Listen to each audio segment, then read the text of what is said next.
Hello and welcome back to Recipe Wednesdays. I am your host Marie, and this week we decided to go as a team for the theme of Pet Week.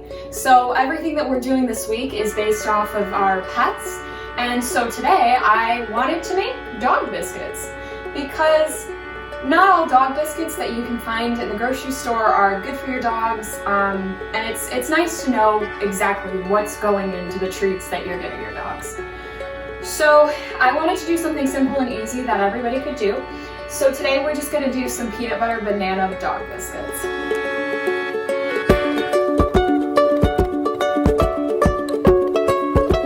So the first thing you're going to do is you're going to take your banana, you're going to open her up.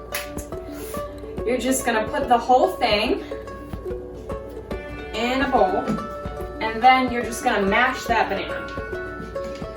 Then, after mashing the banana, it doesn't really matter what the rest of the order of how you do this goes in. So after I've got my banana good and mashed, the next thing I'm gonna do is I'm gonna put in a cup of flour. You can use any kind of flour that you like. I happen to be using whole grain flour. And then next, you're gonna put in your oats. This is a half a cup of oats that you're gonna put in. And then next, you're gonna put in your peanut butter. So you can have about a third of a cup to a half a cup of peanut butter. I guess it sort of just depends on your dog's preference. Our dog really enjoys peanut butter, so I'm putting in about a half cup of peanut butter.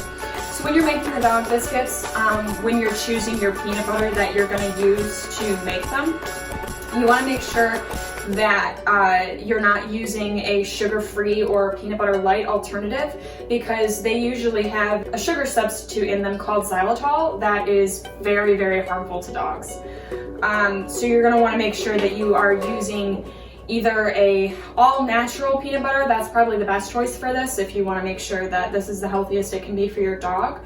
Or you can just use run-of-the-mill peanut butter like I am. I'm just using creamy Peter Pan peanut butter today, because that's what we have in our house. So after you put in your peanut butter, you are going to add an egg. And then after you add your egg, you're just going to stir it all up. If your consistency is really dry, you can always add a little bit of water. But this sort of wants to be a dry mixture. It's going to get really crumbly. But because of the peanut butter, hopefully it'll start all sticking together and it'll form into a dough. Once you've gotten to the point where you have a crumbly sort of dough, it's gonna be sort of loose. It's not all gonna come together until you need it. You're gonna put some extra flour down on your surface. So you can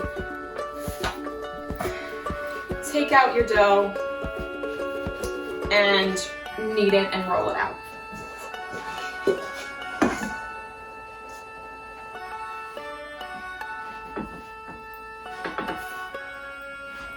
So once you've gotten your dough into a pretty good ball and everything seems mixed together, it's not like dry, but it's also not too sticky. You are just going to roll it out. I'm going to flour my rolling pin a little bit.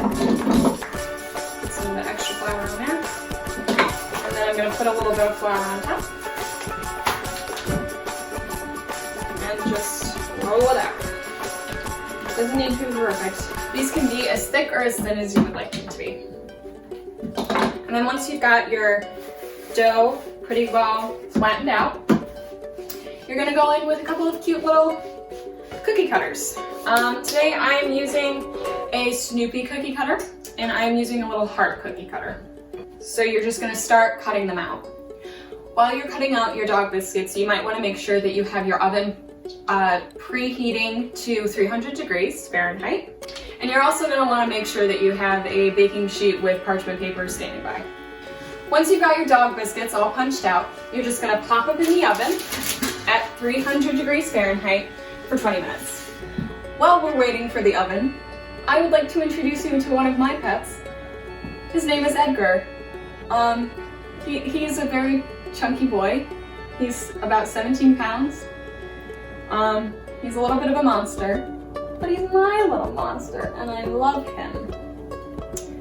He wishes I was making biscuits for him, but are cat biscuits a thing? I don't know. I woke him up from a nap for this. He's not happy. So once your biscuits are done baking, you're gonna wanna let them cool for a little while, at least 5 minutes, until you give one to your dog so they don't burn their mouth.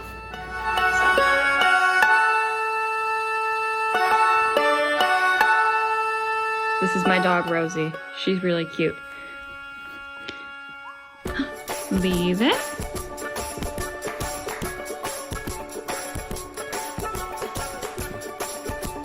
Okay.